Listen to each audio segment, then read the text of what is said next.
اعوذ باللہ من الشیطان الرجیم بسم اللہ الرحمن الرحیم الحمد للہ رب العالمین الصلاۃ والسلام علی نبینا محمد وعلی آلہ وصحبہ اجمعین ثم اما بعد. This is the second part of سورہ الاسراء. اس کی پہلی آیت فرسٹ لیکچر کا پارٹ تھی، اس کو ایک دفعہ ریوائز کر لیتے ہیں. سبحان الذی اسری بعبدہ لیلا من المسجد الحرام الی المسجد الاقصی. تو پہلی آیت میں رسول اللہ صلی اللہ علیہ وسلم کے سفر اسراء کا ذکر ہے. پاک ہے وہ ذات جو اپنے بندے کو خفیہ سفر پر لے گیا رات کو مسجد الحرام سے مسجد اقصیٰ کی طرف. اور کون سی مسجد اقصیٰ؟ جس کی ایکسپلینیشن کیا ہے؟ الذی بارکنا حولہ، جس کے گرد ہم نے برکات رکھی ہیں. اس کی برکات کا کیا معنی ہے قرآن اور حدیث سے؟ یہ ہم نے فرسٹ لیکچر میں ڈیٹیل میں دیکھا تھا. اور اس سفر کا مقصد کیا تھا؟ لِنُرِيَهُ مِنْ آیاتنا، تاکہ ہم اپنے بندے کو دکھائیں اپنی بعض آیات میں سے. إِنَّهُ هُوَ السَّمِيعُ الْبَصِيرُ. So today we inshallah start from the second ayah.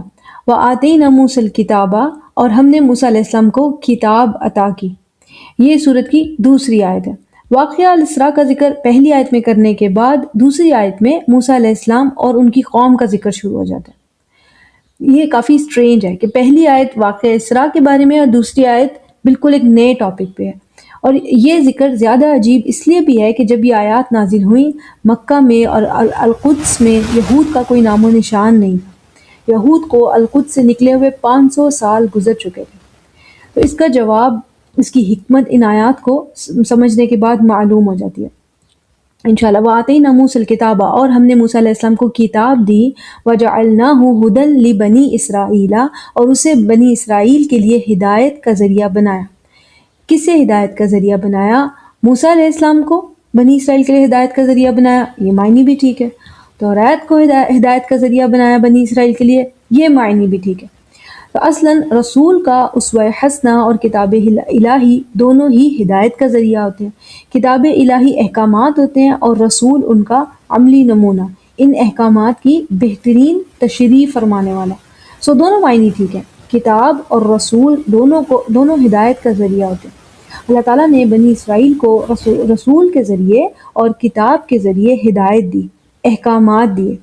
ان میں سے ایک حکم یہاں خصوصی طور پر بیان ہوا ہے: اللہ تتخذوا من دونی وکیلا، دھیان رکھنا، بی مائنڈ فل، میرے علاوہ کسی کو مددگار نہ بنانا، میرے علاوہ کسی پر بھروسہ نہ کرنا. سو یہ حکم اسپیشلی یہاں اس آیت میں بیان ہوا. تو موسیٰ علیہ السلام کے ذریعے، کتاب الہی کے ذریعے بنی اسرائیل کو کئی احکامات ملے ہوں گے: توحید، نماز، روزہ، زکوٰۃ، دین کی بعض ممنوعات. لیکن یہاں صرف ایک حکم بیان کیا گیا ہے: اللہ تتخذوا من دونی وکیلا. وکیل کہتے ہیں جس پر آپ ریلائی کر سکیں، اپنے معاملات اسے سونپ سکیں. اللہ تعالیٰ نے اس قوم کو کتاب اور سنت رسول دی اور فرمایا کہ یہ اب کتاب اور سنت رسول اللہ تعالیٰ پر ریلائی کرنے کا طریقہ ہے، اللہ تعالیٰ پر بھروسہ کرنے کا طریقہ بتاتے ہیں. سو اللہ تعالیٰ نے اس قوم کو کتاب اور سنت رسول دی اور فرمایا اس سے باہر کسی پر ریلائی نہ کرنا، کسی پر بھروسہ نہ کرنا. جو کتاب اور رسول کہہ رہے ہیں وہی بھروسے قابل ہے. لیکن یہود کی تاریخ اس بات کی گواہ ہے کہ انہوں نے ہمیشہ جابر حکمرانوں اور ابھرتی ہوئی طاقتوں پر ہی ریلائی کیا. پہلی جنگ عظیم سے پہلے یہود کا انحصار یورپ پر تھا. یورپ کے بارے میں کہا جاتا تھا یہ مغرب وہ مغرب ہے جہاں سورج کبھی غروب نہیں ہوتا. پہلی جنگ عظیم کے بعد جب انہوں نے دیکھا کہ یورپ کے عروج کا سورج غروب ہو رہا ہے تو انہوں نے تیزی سے امریکہ کی طرف ہجرت شروع کر دی.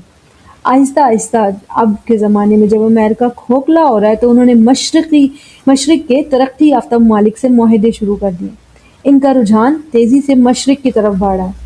یہود ہمیشہ ابھرتی طاقتوں کے ساتھ معاہدے کرتے ہیں اور جب وہ طاقت اکنامکلی تباہ ہونے لگتی ہے اور ان کو ذمہ دار ٹھہراتی ہے، یہ دوسری ابھرتی طاقتوں سے معاہدے کرنے لگتے ہیں. سو انہیں خصوصی طور پر وارن کیا گیا تھا: اللہ تتخذوا من دونی وکیلا، دھیان رکھنا، میرے علاوہ کسی پر بھروسہ نہ کرنا. اللہ تعالیٰ نے اسپیشلی انہیں حکم دیا تھا کہ میرے علاوہ کسی کو اپنا وکیل نہ بنانا. تاریخ گواہ ہے کہ انہوں نے ہمیشہ اللہ تعالیٰ کو چھوڑ کر دوسروں پر ہی ریلائی کیا. ذریۃ من حملنا مع نوح، اے ان لوگوں کی نسلوں جو نوح علیہ السلام کے ساتھ سوار تھے۔ طوفان نوح میں وہی لوگ بچے جو کشتی میں سوار ہوئے، اس کے بعد نسل انسانی انہی لوگوں سے چلی، اسی لیے نوح علیہ السلام کو آدم ثانی بھی کہتے ہیں، کیونکہ طوفان نوح علیہ السلام کے بعد اہل ایمان اور نوح علیہ السلام کی اولاد سے دنیا میں انسانی نسل آگے بڑھی۔ یہاں یہود کو ان لوگوں کی نسلیں کہا جا رہا ہے جو نوح علیہ السلام کے ساتھ کشتی میں سوار تھے۔ یہ بہت خوبصورت تعلق ہے، جیسے کسی کو اس کے آباء و اجداد کی بہترین صفات یاد دلا کر پکارا جائے کہ تم تو ان لوگوں کی اولادیں ہو جن میں یہ خصوصیات ہیں، جنہوں نے صرف اللہ تعالیٰ پر بھروسہ کیا، اور دیکھو ان کی نسلیں آج بھی چل رہی ہیں۔ اللہ تعالیٰ پر بھروسہ کرنے والوں کی کشتی کبھی نہیں ڈوبتی۔ تو اے یہود، تم بھی اللہ تعالیٰ پر بھروسہ کرو، بالکل جیسے تمہارے آباء و اجداد نے کیا۔ ان کے بھروسے کا نتیجہ یہ نکلا کہ وہ ڈوبے نہیں۔ تم بھی اگر اللہ تعالیٰ پر بھروسہ کرو گے تو بار بار تمہاری کشتی نہیں ڈوبے گی، یعنی بار بار تم تباہ نہیں ہوگے۔ اِنَّهُ كَانَ عَبْدًا شَكُورًا، بے شک وہ یعنی نوح علیہ السلام ہمارا شکر گزار بندہ ہے۔ تمہارے آباء و اجداد کو تربیت دینے والا نوح شکر گزار بندہ تھا، تم بھی اپنے اندر شکر گزاری کی صفت پیدا کرو۔ تو آیت نمبر 2 اور 3 یہاں تمہید ہے، اس تمہید کے بعد پیشن گوئی دی جا رہی ہے، پروفیسی۔ وَقَضَيْنَا إِلَىٰ بَنِي إِسْرَائِيلَ فِي الْكِتَابِ، اور ہم نے بنی اسرائیل کو ان کی کتاب میں واضح کر دیا تھا۔ قَضَيْنَا إِلَىٰ یعنی ہم نے پہنچا دیا تھا، اچھی طرح یہ بات بتا دی تھی، سمجھا دی تھی۔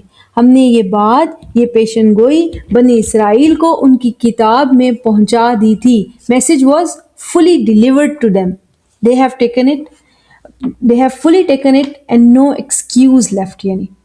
تو کیا خبر پہنچا دی تھی؟ لَتُفْسِدُنَّ فِي الْأَرْضِ مَرَّتَيْن، تم لازماً ایسا ضرور ہوگا کہ تم زمین میں لازماً 2 بار ضرور فساد کرو گے۔ کیونکہ یہ خطاب یہود سے ہے، قوم بنی اسرائیل سے، ایک امت سے، تو اس کا معنی انفرادی فساد نہیں ہے، بلکہ معنی کیا بنے گا؟ تم اجتماعی طور پر ایز اے نیشن فساد کرو گے۔ اسرائیلی قوم کے طور پر تم لازماً زمین میں 2 بار فساد کرو گے۔ اور زمین کا معنی یہاں کل زمین نہیں ہے، کوئی بھی کل زمین میں فساد نہیں کر سکتا۔ یہاں زمین کل بول کر جز مراد ہے، ایک پارٹ۔ جیسے ہم کہتے ہیں نا کہ میں نے زمین بیچ دی، تو پوری زمین کوئی بھی نہیں بیچ سکتا۔ اس کا معنی کیا ہوتا ہے؟ جو میرا زمین کا ٹکڑا ہے وہ میں نے بیچ دیا۔ قرآن میں بھی کئی بار الارض کا لفظ ایک خاص خطے کی طرف اشارہ دینے کے لیے استعمال ہوا ہے، جیسے سورہ یوسف میں ہے وَكَذَلِكَ مَكَّنَّا لِيُوسُفَ فِي الْأَرْضِ، ایسے ہم نے یوسف کو زمین میں ٹھہراؤ دیا۔ کس زمین میں ٹھہراؤ دیا؟ obviously مصر میں، جہاں انہیں خریدا گیا تھا۔ سو اس آیت میں بھی زمین کا معنی ساری زمین نہیں ہے۔ اسی طرح یہاں بھی الارض کا معنی کل زمین نہیں ہے، الارض سے مراد یہاں القدس ہے، فلسطین۔ کیسے معلوم ہوا کہ الارض کا معنی القدس ہے؟ ایک وجہ یہ ہے کہ یہود کی تاریخ انہی علاقوں کی ہے۔ انہیں اگر اقتدار حاصل ہوا اور انہوں نے اس اقتدار کا غلط استعمال کیا، سرزمین پر فساد کیا، تو وہ یہی سرزمین ہے۔ دوسری وجہ یہ بھی ہے کہ اس صورت کے آغاز میں رسول اللہ صلی اللہ علیہ وسلم کو مسجد الحرام سے مسجد اقصی یروشلم لے جانے کا ذکر ہے۔ اس سے بھی معلوم ہوتا ہے کہ زمین سے مراد القدس، فلسطین ہی ہے۔ اسی سرزمین کے بارے میں مستقبل کی پیشن گوئی دی جا رہی ہے۔ لَتُفْسِدُنَّ فِي الْأَرْضِ مَرَّتَيْن، تم لازماً زمین میں 2 بار فساد کرو گے۔ وَلَا تَعْلُنَّ عُلُوًّا كَبِيرًا، اور لازماً ایسا ہوگا کہ تم اعلان کرو گے، علوًا یعنی طغیان، کبیر بڑی سرکشی کا اعلان کرو گے۔ الارض المقدس پہ بنو اسرائیل کے 2 بار فساد اور طغیانی کی پیشن گوئی انہیں دے دی گئی تھی، ان کی کتابوں میں اس کا ذکر موجود تھا۔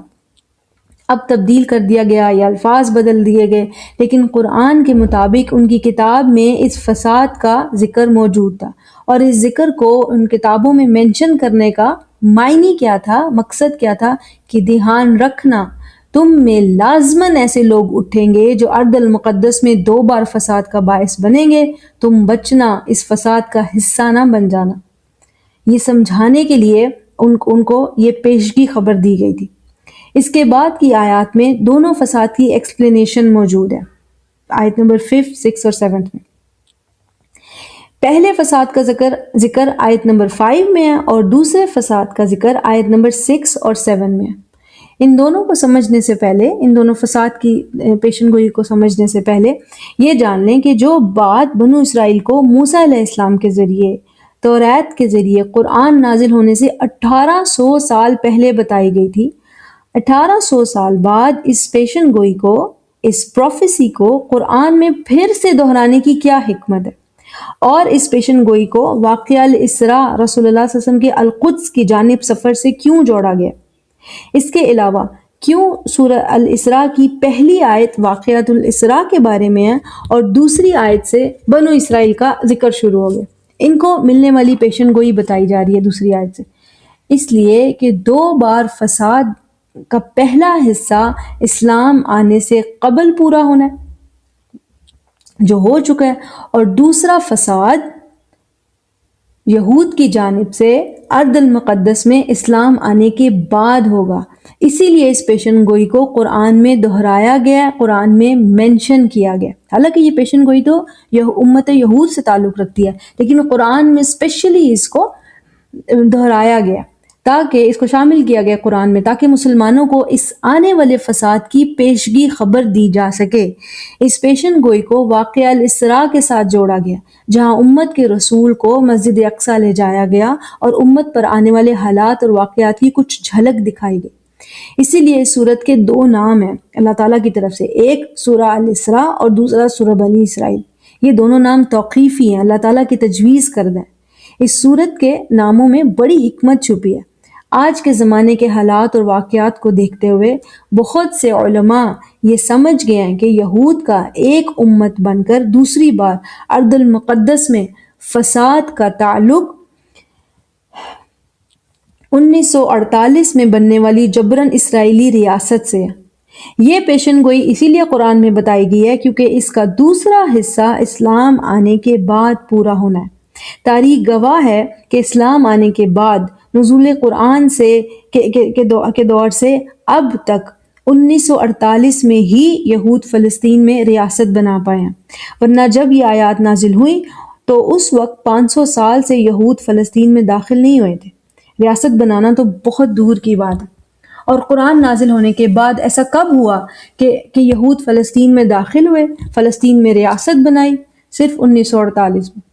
سوال یہ ہے کہ پہلے زمانے کے علماء مفسرین اس بات کو کیوں نہیں سمجھ پائے کہ دوسری پروفیسی اسلام آنے کے بعد پوری ہوگی۔ دوسری پروفیسی کو قرآن میں، دونوں پیشن گوئیوں کو قرآن میں اسی لیے بیان کیا گیا ہے کہ ایک قرآن نازل ہونے سے پہلے پوری ہو چکی اور دوسری قرآن نازل ہونے کے بعد پوری ہوگی۔ پہلے زمانے کے علماء اس کو کیوں نہیں سمجھ پائے؟ تو آسان سی وجہ یہ بنتی ہے کہ ان کے دور میں یہود دنیا میں جگہ جگہ بکھرے ہوئے تھے 1948 سے پہلے۔ سو یہ اندازہ کرنا مشکل بلکہ ناممکن تھا کہ یہی یہود جو دنیا میں جگہ جگہ بکھرے ہوئے ہیں، کبھی یہ اتنے مضبوط بھی ہوں گے کہ فلسطین میں داخل ہو کر ریاست بنا پائیں گے۔ سو اب ان آیات کو سمجھتے ہیں۔ یہ آیت پہلی پیشن گوئی کے بارے میں بیان کری ہے، پہلی بار ریاست اسرائیل کا قیام اور زوال کیسے ہوا۔ آیت نمبر 5، فَإِذَا جَاءَ وَعْدُ أُولَاهُمَا، پھر جب پہلا وعدہ آن پہنچا، بَعَثْنَا عَلَيْكُمْ عِبَادًا لَنَا، ہم نے تم پر اپنے بندے مسلط کر دیے۔ یہ یہود سے کہا جا رہا ہے کہ جب پہلے وعدے کا وقت آن پہنچا، یعنی کہ اسرائیلی ریاست وجود میں آ گئی اور فساد بھی برپا ہو گیا ارض المقدس میں، تو جواباً کیا ہوا؟ ہم نے تم پر اپنے بندے مسلط کیے۔ اس آیت کو سمجھنے کے لیے بنو اسرائیل کی تاریخ پر نظر ڈالنا ضروری ہے۔ موسیٰ علیہ السلام کی زندگی میں بنو اسرائیل ارض المقدس میں داخل نہیں ہو سکے۔ ان کی وفات کے بعد یہ قوم یوشع بن نون کے ساتھ فلسطین کے علاقوں میں داخل ہوئی۔ آہستہ آہستہ بہت سا علاقہ ان کے انڈر آتا چلا گیا۔ فلسطین میں ان کی ریاست کا بہترین دور داؤد علیہ السلام اور ان کے بعد ان کے بیٹے سلیمان علیہ السلام کا بتایا جاتا ہے۔ سلیمان علیہ السلام کے دور میں ہی ان میں فساد، آپسی لڑائیاں اور نفرتیں بہت موجود تھا، لیکن سلیمان علیہ السلام کی پرسنالٹی ایسی تھی کہ ان کے نیچے معاملات دبے رہتے تھے۔ سلیمان علیہ السلام کی وفات کے فوراً بعد یہ ریاست اسرائیل 2 حصوں میں تقسیم ہو گئی۔ ایک حصہ جو شمالی تھا، ناردرن پارٹ وہ ریاست اسرائیل کہلایا، اور دوسرا حصہ جو جنوبی تھا وہ ریاست یہودا کہلایا، کنگڈم آف جوداز۔ کل 12 اسرائیلی قبائل میں سے 10 کنگڈم آف اسرائیل میں شامل تھے، ریاست اسرائیل میں، اور 2 اسرائیلی قبائل کنگڈم آف جودا میں شامل تھے۔ اس دور میں پہلی پیشن گوئی پوری ہوئی۔ 720 قبل مسیح میں آشوری سلطنت ابھری۔ آشوری سلطنت نے ان پر کئی حملے کیے۔ ریاست اسرائیل ناردرن پارٹ جو ہے اس کو مکمل طور پر تباہ کر دیا۔ آشوری سلطنت دریائے دجلہ کے قریب واقع تھی، ٹگرس ریور۔ یہ غیر مسلم تھے۔ اس عظیم سلطنت کا کیپٹل نینوا تھا۔ آشوری سلطنت کے کئی بیک ٹو بیک حملوں نے کنگڈم آف اسرائیل جو ان کا ناردرن پارٹ تھا اس کو بالکل تباہ کر دیا۔ ان 10 قبائل کا اسرائیل میں کوئی نام و نشان باقی نہیں رہا۔ لاکھوں افراد قتل ہوئے اور اتنے ہی قیدی بنا کر آشوری سلطنت لے جائے گئے۔ یہ لوگ کبھی ان علاقوں میں واپس نہیں آ پائے تاریخ میں۔ یہ اسرائیلی جو تھے، جو آشوری سلطنت لے جائے گئے، آہستہ آہستہ جو بچے کچے لوگ تھے وہیں بس گئے، آشوری سلطنت کا حصہ بن گئے۔ بعض ایران، افغانستان اور ہند کے علاقوں کی طرف جا بسے۔ آج ان لوگوں کی نسلیں مسلمان ہیں اور ایسٹ یعنی مشرق کے لوگوں میں گم ہو چکی ہوئی ہیں۔ یہود ہسٹری ان کو لاسٹ 10 ٹرائبز آف اسرائیل کہتے ہیں۔ تو پہلے آشوری سلطنت کے ہاتھوں اسرائیل کا صرف ایک حصہ تباہ ہوا تھا۔ اس کے بعد کافی سال بعد جب بابل کی سلطنت ابھری، بیبیلونین ایمپائر، یہ 587 قبل از مسیح کی بات ہے، اس سلطنت نے اسرائیل کے دوسرے حصے پر، ساؤدرن پارٹ یہودا پر حملے کرنے شروع کر دیے۔ اندرونی فساد اور آپسی لڑائیوں کے باعث یہودا اندر سے پہلے سے ہی کھوکھلے تھے، یہ اپنا دفاع نہیں کر پائے۔ نیبوکت نظر نے اس ریاست کی اینٹ سے اینٹ بجا دی۔ کئی لوگ قتل ہوئے، کئی غلامی کی حالت میں بابل پہنچائے گئے۔ آپ نوٹ کر لیں کہ کنگڈم آف اسرائیل جس میں 10 قبائل تھے، یہ لوگ تو ہسٹری میں کہیں گم ہو کر رہ گئے۔ یہ جن علاقوں میں لے جائے گئے بچے کچے لوگ، وہ وہیں بس گئے اور انہی کا حصہ بن گئے۔ آج ان کی نسلوں کو بھی معلوم نہیں کہ ہمارے آباء و اجداد کبھی اسرائیل تھے۔ آج یہ سب مسلمان اکثریت کے علاقے ہی کہلاتے ہیں۔ باقی 2 قبائل جو یہودا کے علاقے سے تھے، جنہیں بابل کی سلطنت نے ختم کیا، ان قبائل کے لوگوں کو واپس جانے کا موقع ملا۔ جب بابل کی سلطنت ختم ہوئی، جلد ہی ختم ہو گئی، اس کے بعد فارسی سلطنت ابھری، پرشین ایمپائر۔ اس کے بادشاہ سائرس نے یہود کو ان کے علاقوں میں جانے اور اسے آباد کرنے کی اجازت دی۔ سائرس کو اکثر لوگ ذوالقرنین سمجھتے ہیں، لیکن ایسا کچھ بھی ثابت نہیں ہے۔ جب سائرس نے کنگڈم آف جوداس کے لوگوں کو، یہود کو، یروشلم واپس جانے اور اسے آباد کرنے کی اجازت دی، تو یہ تمام لوگ ایک دم واپس نہیں گئے، آہستہ آہستہ لوٹنا شروع ہوئے۔ یہود کی کتابوں کے مطابق ان میں سے بھی بعض تھے جنہوں نے دوبارہ ہجرت کر کے واپس جانے کا ارادہ ترک کر دیا۔ یہ پرشین ایمپائر کا حصہ بن گئے ان میں سے بعض لوگ۔ اتنی بڑی ریاست اسرائیل کا ایک حصہ مکمل طور پر ختم ہو گیا۔ اس کے لوگ آشوری اور اس سے آگے کے علاقے ایران، افغانستان، ہند کے لوگوں میں گم ہو گئے۔ باقی ریاست یہودا کے جو لوگ واپس آئے وہی ہیں جن سے پھر یہ نسل چلی اور پھلی پھولی۔ اسی لیے اسرائیلیوں کو آج یہودی بھی کہا جاتا ہے، کیونکہ یہ کنگڈم آف جوداس کے بچے کچے لوگ ہیں۔ اسی لیے آج یہودی کہہ لیں یا اسرائیلی کہہ لیں، ایک ہی بات ہوتی ہے۔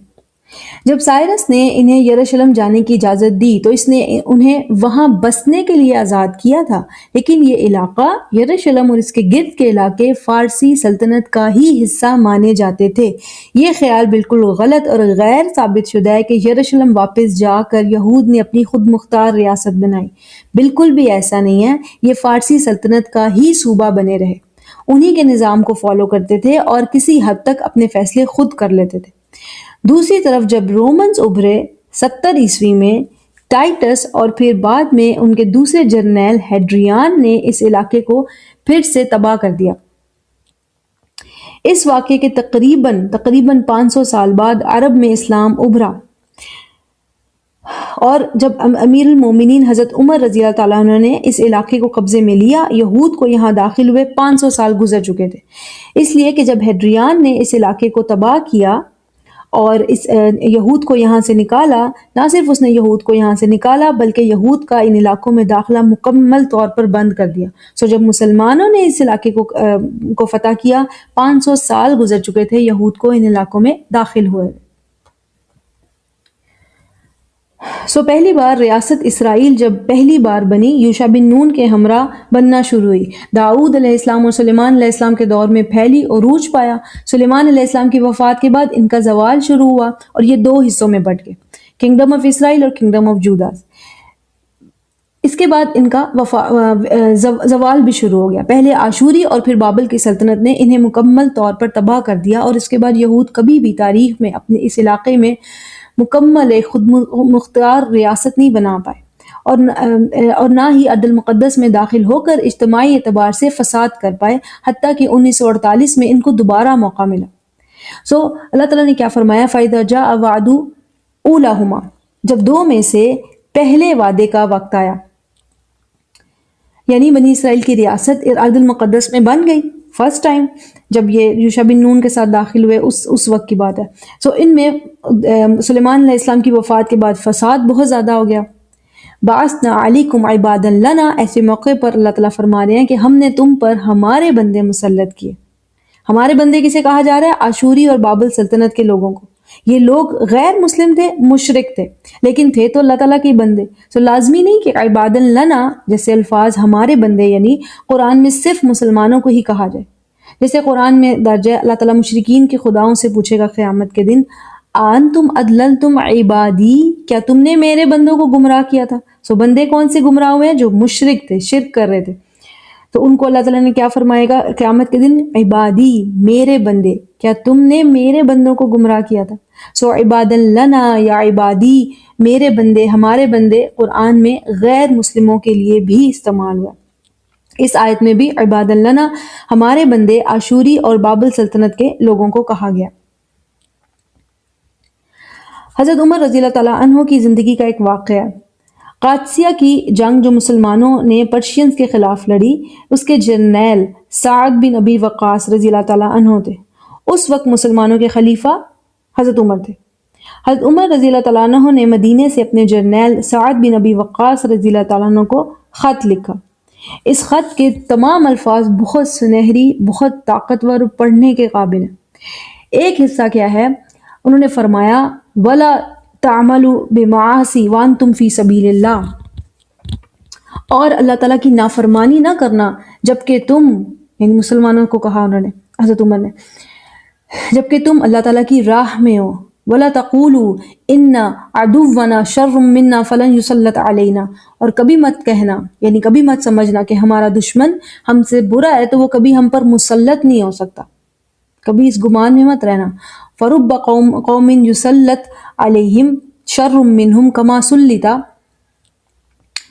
عَلَى بَنِي إِسْرَائِيلَ كُفَّارَ الْمَجُوسِ، کیونکہ کئی بار ایسا ہوا کہ لوگوں پر ان کے گناہوں کی وجہ سے بدتر قوم مسلط کر دی گئی۔ اور اس کے بعد اسی خط میں اس آیت کا ٹکڑا موجود ہے۔ انہوں نے، حضرت عمر نے فرمایا اولی بأس شدید فجاسوا خلال الدیار، اس کا معنی کیا ہے کہ تم پر اپنے بندے مسلط کیے ہم نے جو بہت شدت والے تھے، وہ تمہارے گھروں میں تمہاری تلاش میں جا گھستے۔ جب حضرت عمر اپنے لوگوں کو اس آیت کے ذریعے سمجھانا یہ چاہ رہے تھے کہ جب مسلمان قوم برائی اور اللہ تعالیٰ کی نافرمانی میں پڑ جاتی ہے، اللہ تعالیٰ ان پر وہ بندے مسلط کر دیتا ہے جو بہت زیادہ شر پسند ہوں۔ آپ دیکھیں کہ حضرت عمر رضی اللہ تعالیٰ عنہ نے یہود کے پہلی بار تباہ ہونے کا حوالہ دیا ہے، دوسری تباہی کی آیت اس خط میں نہیں لکھی، اس لیے کہ دوسری تباہی کی یہود کی تاریخ سے ابھی تک ثابت ہی نہیں ہے۔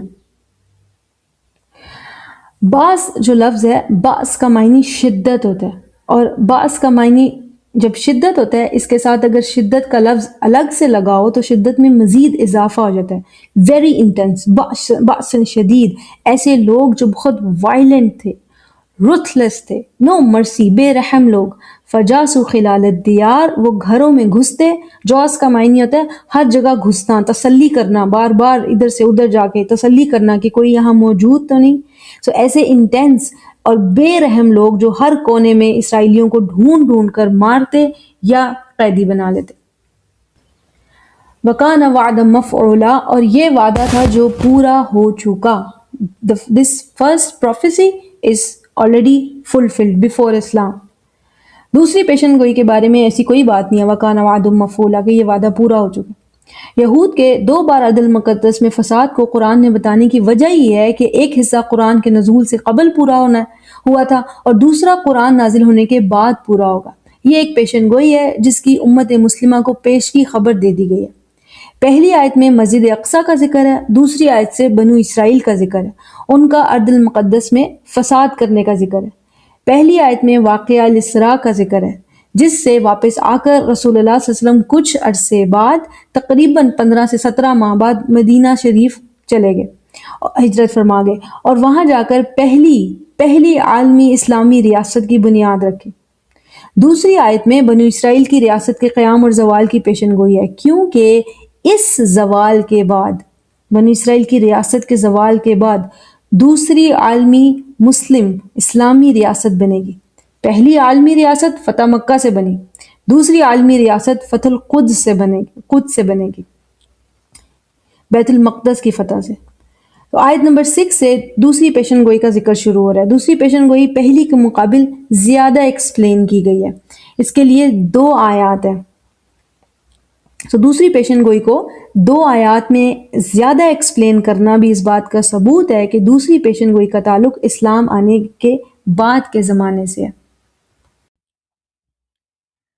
ثم رددنا لکم الکرۃ علیہم، ثم التراخی ہوتا ہے، زمانے کے لحاظ سے بات کی جا رہی ہو تب بھی ثم پھر کہا جاتا ہے، یعنی یہ واقعہ ہوا پھر یہ واقعہ ہوا. اسی طرح ترتیب کے اعتبار سے بات کی جا رہی ہو تب بھی ثم کا استعمال ہوتا ہے عربی میں، جیسے ہم لوگ کہتے ہیں کہ پہلے آئل گرم کریں پھر پیاز ڈالیں، یہ ترتیب وار بات ہے. تو یہاں اس آیت میں ثم لازمی طور پر التراخی فی الزمان ہے. ثم پھر کچھ زمانے بعد، یعنی رددنا لکم الکرۃ علیہم، یعنی پھر وہ دور آیا ہم نے تمہیں پھر سے ان پر لوٹا دیا. یہ خطاب یہود سے ہے. ہم نے تمہیں یعنی اے یہود پھر کچھ وقت بعد حالات ایسے بن گئے کہ ہم نے تمہیں لوٹا دیا ان پر یعنی وہی جن کے ذریعے تمہیں پہلی بار سزا دی تھی، تمہیں انہی پر طاقتور بن کر لوٹا دیا. یعنی یہود کا دوسری بار لوٹنا ان لوگوں کی نسلوں پر ہے جن کے ذریعے پہلی بار ان کو زوال دیا گیا تھا، آشوری اور بابل کی سلطنتوں کی نسلیں.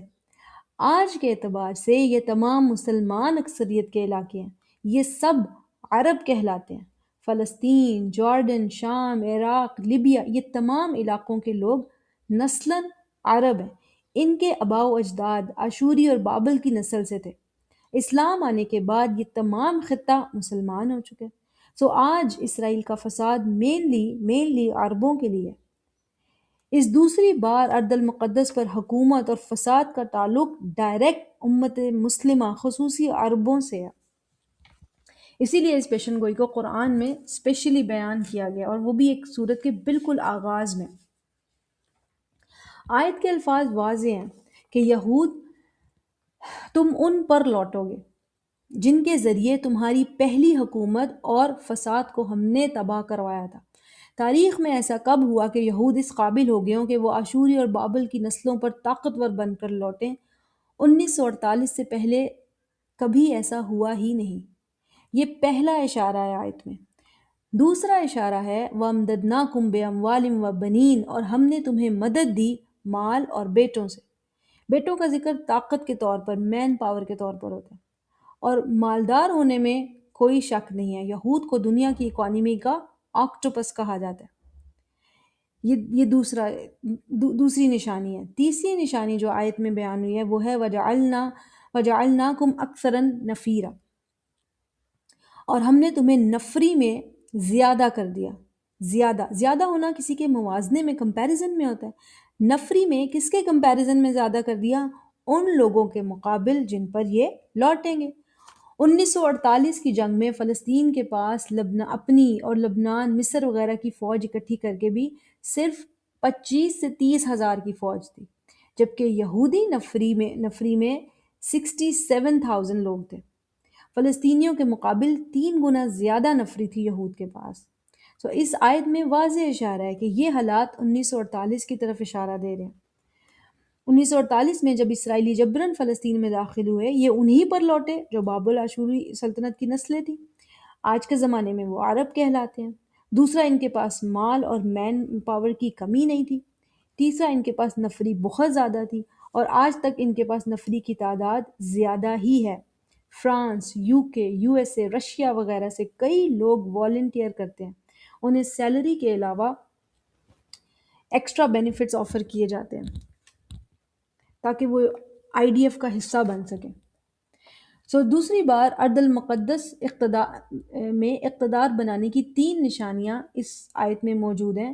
چوتھی نشانی اس صورت کے آخر میں آیت نمبر 106 میں ہے. اسے ڈسکس کرنے سے پہلے 104 میں اسے ڈسکس کرنے سے پہلے آیت نمبر 7 بھی سمجھ لیتے ہیں. اللہ تعالیٰ نے فرمایا ان احسنتم لانفسکم، اگر تم بھلائی کا رویہ رکھو گے تو یہ تمہارے لیے ہی بہتر ہے. وَإِنْ أَسَأْتُمْ فَلَهَا، اور اگر تم برائی کرو گے تو وہ تمہارے لیے ہی بری ہے. فَإِذَا جَاءَ وَعْدُ الْآخِرَةِ، پھر جب آخری وعدے کا وقت آ جائے گا، یعنی فساد کی دوسری پیشن گوئی بھی پوری ہو جائے گی. دوسرے فساد کو انٹرسٹنگلی یہاں وعد الآخرہ کہا گیا، آخری فساد، یعنی یہ دوسرا فساد فی الارض المقدس آخری بھی ہوگا. اس کے بعد یہود کو کبھی بھی ارض مقدس میں داخل ہو کر غلبہ حاصل کرنے کا اور فساد اور ظلم کرنے کا موقع نہیں ملے گا. فَإِذَا جَاءَ وَعْدُ الْآخِرَةِ، پھر جب دوسری یعنی آخری وعدے کی آخری فساد کا وقت آ پہنچے گا، لِيَسُوءُ وُجُوهَكُمْ، تاکہ وہ تمہارے چہرے بگاڑ دیں. یہاں یہ بات نوٹ کر لیں کہ کیونکہ یہ آیات ایک سیاق، ایک کانٹیکس سے چل رہی ہیں، اس لیے یہاں بعثنا علیکم عبادا لنا محذوف مانا جائے گا. اس طرح ترجمہ کیا بنے گا؟ فَإِذَا جَاءَ وَعْدُ الْآخِرَةِ، پھر جب دوسرے وعدے کا وقت آ پہنچا، بریکٹ میں ہم نے تم پر ہمارے بندے قائم کیے، لِيَسُوءُ وُجُوهَكُمْ، تاکہ وہ تمہارے چہرے بگاڑ دیں. چہرے کا بگاڑنا، چہرہ کالا کر دینا، یہ سب مجازن استعمال ہوتا ہے. صاف ستھرا سجا ہوا چہرہ بھلا معلوم ہوتا ہے، لیکن بگڑا ہوا بدحال بدنما چہرہ برا لگتا ہے. اسی کو مجازی معنی میں لیں تو اسرائیل نے بہت کوشش کی کہ دنیا کے سامنے وہ معصوم اوپریسڈ امیج بنا کر رکھ سکے. میڈیا کو مینیپولیٹ کیا، لیکن ایک وقت آیا جن لوگوں پر انہوں نے ظلم کیا، انہی کی وجہ سے ان کا اصل چہرہ کل دنیا کے سامنے بے نقاب ہو گیا. دنیا نے دیکھے ایسے منظر جہاں ایک بڑے اور مضبوط ٹینک کا مقابلہ ایک چھوٹا بچہ پتھر سے کر ہے. کیسے دنیا یہ دیکھنے کے بعد کہ فلسطین میں عورتوں اور بچوں پر شدید ظلم ہو رہا ہے، یہود کے اصل چہرے کو نہ پہچانے. یہ سب لیسوء وجوہکم کا حصہ ہے. وہ تمہارے چہرے بگاڑ دیں گے، یعنی تمہارا اصل چہرہ دنیا کو دکھائیں گے. وَلْيَدْخُلُوا الْمَسْجِدَ، اور وہ مسجد میں داخل ہوں گے. مسجد اقصیٰ اس علاقے کا دل ہے. جیسے کسی ملک کے دارالخلافہ کیپٹل پر قبضے کا معنی کیا ہے کہ اس ملک پر قابض ہو جانا، اسی طرح مسجد اقصیٰ میں مسلمانوں کا داخل ہونا، اس کا معنی کیا ہے؟ فلسطین کی آزادی. وَلِيَدْخُلُوا الْمَسْجِدَ كَمَا دَخَلُوهُ أَوَّلَ مَرَّةٍ، اور وہ مسجد میں داخل ہوں گے جیسے پہلی بار داخل ہوئے تھے. پہلی بار مسجد میں بابل سلطنت کے لوگ داخل ہوئے تھے، اور وہ تو فاتح بن کر داخل ہوئے تھے، وہ ان پہ قابض ہو گئے تھے. اسی طرح انہی کی نسلیں عرب بھی مسجد میں، اس علاقے کے دل میں فاتح بن کر ہی داخل ہوں گے انشاءاللہ. وَلِيُتَبِّرُوا مَا عَلَوْا تَتْبِيرًا، اور جو کچھ بھی بلند ہے، اعلیٰ ہے، علو کا معنی طغیان بھی ہوتا ہے، یعنی جو کچھ بھی طغیانی کا، برائی شر کا باعث ہے، اسے تباہ کر دیں گے. اس کا معنی صرف عمارتوں کو تباہ کرنا نہیں ہے، بلڈنگز کو، بلکہ اس کا معنی باطل نظام کو مسمار کرنا ہے، جس کی وجہ سے اس خطے میں بدامنی ہے، جس کی وجہ سے اس خطے میں طغیانی ہے۔ یہ پیشن گوئی کا دوسرا حصہ ہے۔ ریاست اسرائیل کا قیام بھی ہوگا اور فساد کرنے پر اس ریاست کا زوال بھی ہوگا۔ قیام 1948 میں ہم نے دیکھ لیا، زوال کا دن بھی دور نہیں۔ اچھا، یہ بات نوٹ کر لیں کہ آیت نمبر 6 قیام ریاست اسرائیل کی نشانیاں بتا رہی ہے، اور آیت نمبر 7 اس ریاست کے زوال کی نشانیاں دے رہی ہے۔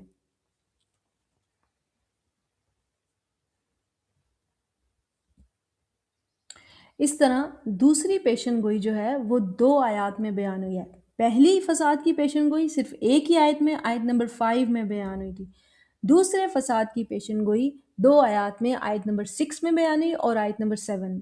6 میں علیحدہ سے بیان ہوا ہے وہ نشانیاں جب ریاست اسرائیل کا قیام ہوگا، اور آیت نمبر 7 میں وہ نشانیاں بیان کی گئی ہیں جب اس ریاست کا زوال ہوگا۔ تو اسرائیل کے ارض المقدس میں قیام کی 3 نشانیاں آیت نمبر 6 میں درج ہیں۔ چوتھی نشانی اس صورت کے آخر میں، ڈیٹیل تو اینڈ پہ ہی دیکھیں گے جب یہ لیکچر سیریز 104 آیت تک پہنچے گی، لیکن ابھی کے لیے اللہ تعالیٰ نے فرمایا وَقُلْنَا مِن بَعْدِ لِبَنِي إِسْرَائِيلَ اسْكُنُوا الْأَرْضَ، اور ہم نے بعد میں یعنی فرعون کے بعد بنی اسرائیل سے کہا زمین میں سکونت اختیار کرو، زمین میں سکونت اختیار کرو۔ کس زمین میں؟ ارض المقدس میں، جیسے کہ قرآن سے ثابت ہے موسیٰ علیہ السلام نے ان سے کہا تھا یا قوم ادخلوا ارض المقدسۃ التی کتب اللہ لکم، اے میری قوم ارض مقدس یعنی فلسطین میں داخل ہو جاؤ، اللہ تعالیٰ نے اس میں داخلہ تمہارے لیے لکھ دیا، یعنی تم لازماً اس میں داخل ضرور ہو پاؤ گے، اس میں داخلہ اللہ تعالیٰ نے تمہارے لیے لکھ دیا۔ اسی کی طرف یہاں اشارہ ہے کہ فرعون کے بعد ہم نے بنی اسرائیل سے موسیٰ علیہ السلام کے توسط سے کہا کہ ارض المقدس میں سکونت اختیار کرو، اور اس کے بعد آیت میں فرمایا جا رہا ہے فَإِذَا جَاءَ وَعْدُ الْآخِرَةِ، اور پھر جب آخری وعدہ آن پہنچے جِئْنَا بِكُمْ لَفِيفًا، ہم تمہیں لفیف بنا کر لائیں گے۔ لفیف ہونے کو ایسے سمجھا جا سکتا ہے جیسے رین فارسٹ ہوتے ہیں، بہت زیادہ سبزے والے، اتنا سبزہ ہوتا ہے کہ زمین بھی نظر نہیں آتی، بڑے بڑے درخت، ان پر بیلیں چڑھی ہوئی، چھوٹے چھوٹے پودے، اوپر سے دیکھو تو سب آپس میں گتھم گتھا یعنی ایک جیسا ہی لگ رہا ہوتا ہے، لیکن نیچے سے سب کی جڑیں مختلف ہیں، درخت کی جڑیں مختلف ہیں، بیل کی الگ ہیں، چھوٹے چھوٹے پودوں کی الگ ہیں۔ اسے لفیف ہونا کہتے ہیں، اوپر سے ایک، نیچے سے مختلف جڑیں، ڈفرینٹ روٹس، ڈفرینٹ بیسز۔ جئنا بکم لفیفا، ہم تمہیں لفیف بنا کر لائیں گے۔ اتنے سال دنیا میں بکھرے رہنے کے بعد جب یہود اسرائیل داخل ہوں گے تو اصلاً ان کی جڑیں کہیں اور سے ہی تعلق رکھتی ہوں گی۔ آج کوئی امریکن جو ہے، کوئی یورپین، کوئی فرینچ ہے، کوئی رشین، بظاہر سب ایک جھنڈے تلے جمع ہیں کہ ہم بنو اسرائیل سے ہیں، دس از اوور پرومس لینڈ، حقیقتاً سب مختلف علاقوں سے تعلق رکھتے ہوں گے۔ مسلمانوں کو یہ بات سمجھنی چاہیے، نمبر 1، یہود اصل میں امت نہیں ہے، یہ سب دنیا کو دکھانے کے لیے ہے۔ اتنے سال دنیا میں بکھرے رہنے کے بعد ممکن ہی نہیں کہ یہ باقی دوسری قوموں میں مکس نہ ہوئے۔ اصلی اسرائیلی وہ تھے جو آشوری اور بابل کی ریاستیں اپنے ساتھ لے گئیں یا ان کا قتل کر دیا۔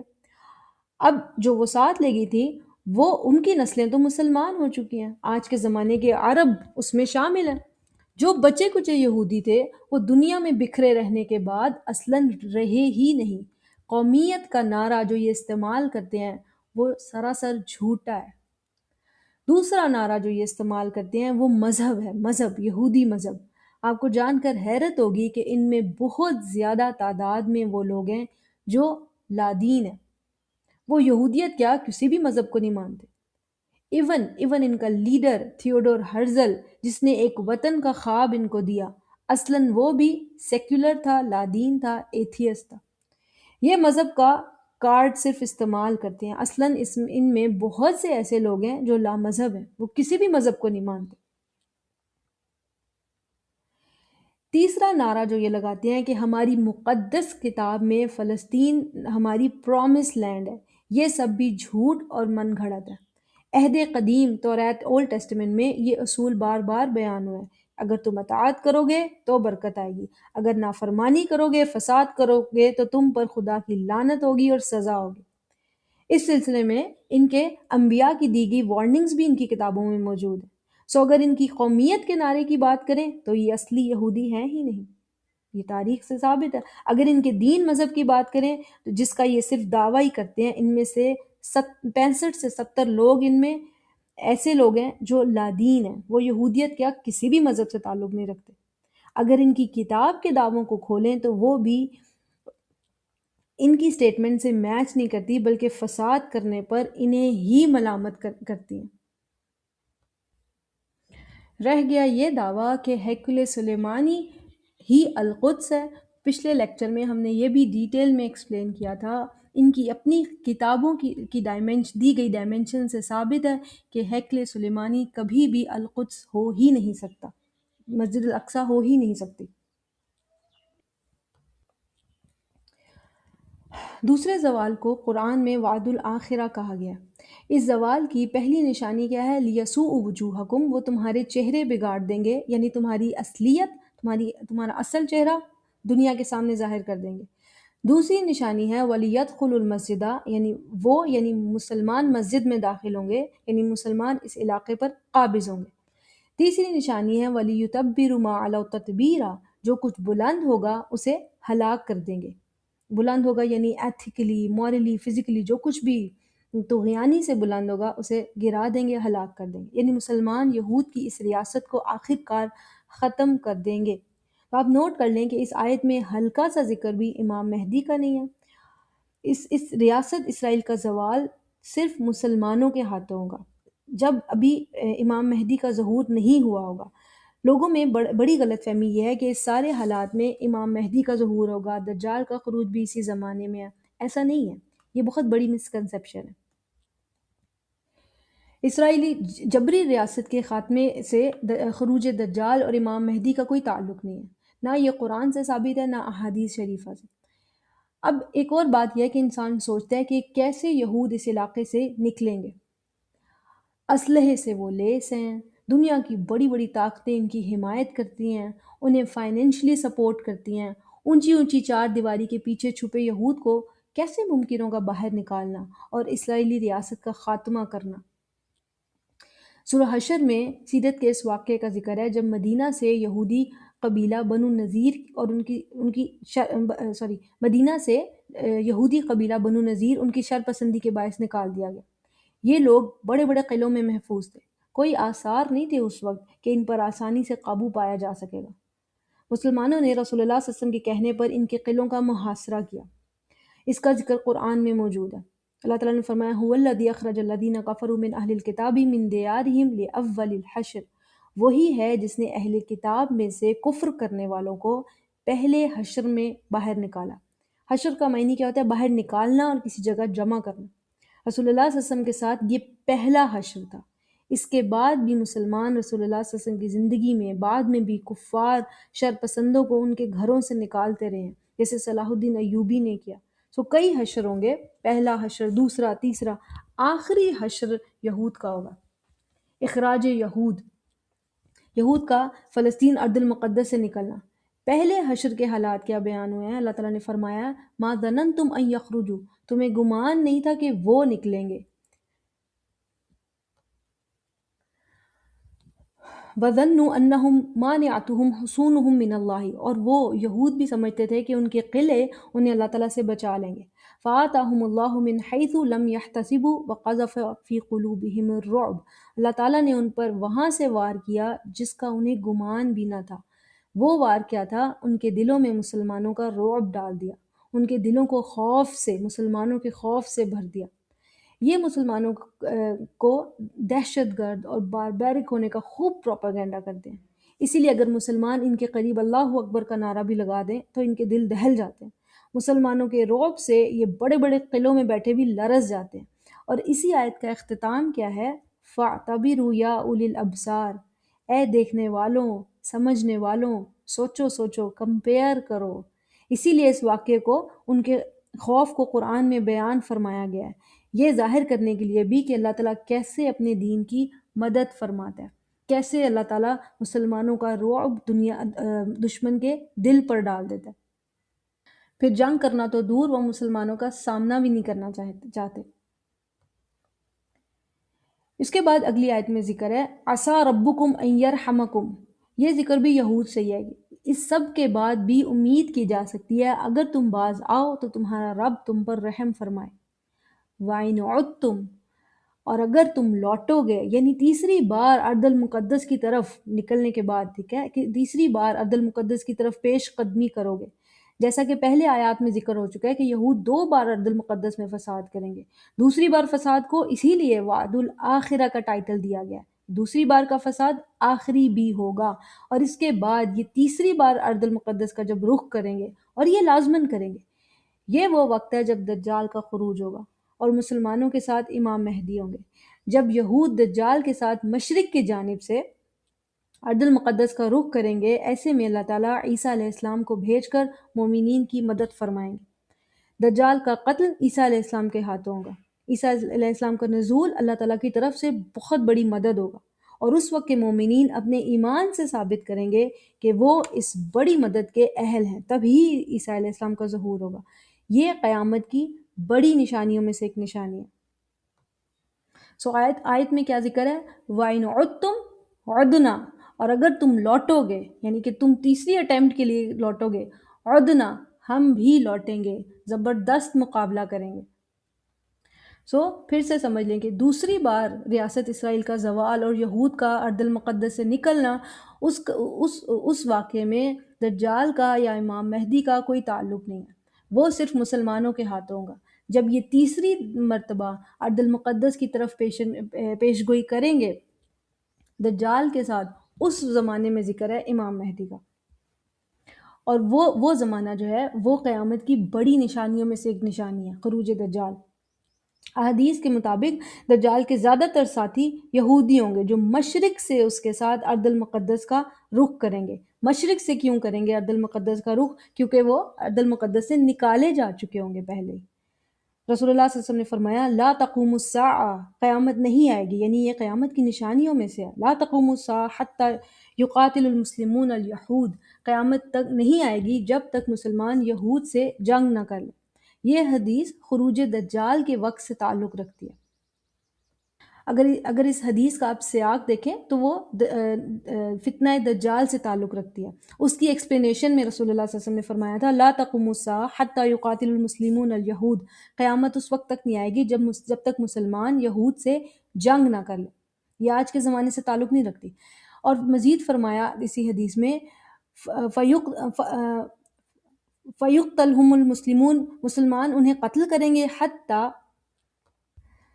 یختب الیہودی من ورائی حجر والشجر، حتیٰ کہ یہودی پتھروں اور درختوں کے پیچھے چھپیں گے۔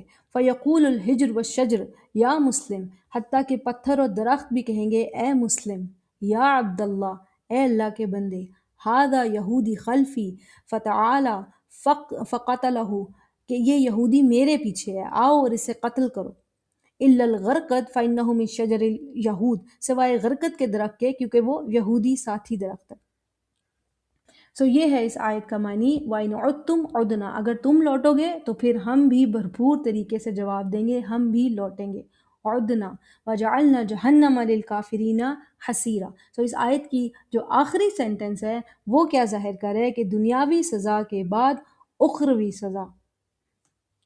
وَإِنْ عُدْتُمْ عُدْنَا، یہ دنیاوی سزا کی بات کر رہا ہے، جب مسلمانوں کے ہاتھوں یہود کا قتل ہوگا، دجال کا قتل ہوگا عیسیٰ علیہ السلام کے ہاتھوں، یہ اس پارٹ کی بات کر رہا ہے۔ اور آیت کا آخری حصہ وَجَعَلْنَا جَهَنَّمَ لِلْكَافِرِينَ حَصِيرًا، یہ اس سزا کی بات کر رہا ہے جو ان نافرمان لوگوں کو، فساد کرنے والے لوگوں کو، دجال کے ساتھیوں کو آخرت میں ملے گی۔ اس کے لیے اللہ تعالیٰ نے کیا فرمایا وَجَعَلْنَا جَهَنَّمَ لِلْكَافِرِينَ حَصِيرًا، کہ ہم جہنم کو کافرین کے لیے حصیر بنا دیں گے۔ حصیر کا لفظ حصار سے ہے، گھیراؤ، یعنی سراؤنڈ کر لینا، گھیراؤ کر لینا۔ جیسے بالآخر دنیا ان کے لیے تنگ کرتی جائے گی، اسی طرح جہنم میں بھی ان کا گھیراؤ کر لیا جائے گا۔ کل عالم جان لے گا بالآخر ان کی اصلیت، جان لے گا کہ یہ جھوٹے ہیں، ان کے فلسفات غلط ہیں، ان کی پیشن گوئیاں من گھڑت ہیں۔ کل عالم جان لے گا کہ دنیا کو پیش کئی مسائل کے پیچھے انہی کا ہاتھ تھا۔ یہ ہے ریاست اسرائیل کے قیام اور زوال کی پیشن گوئی کی تفصیل جو سورۃ الاسراء کی شروع کی آیات میں موجود ہے۔ وآخر الدعوانا ان الحمد للہ رب العالمین۔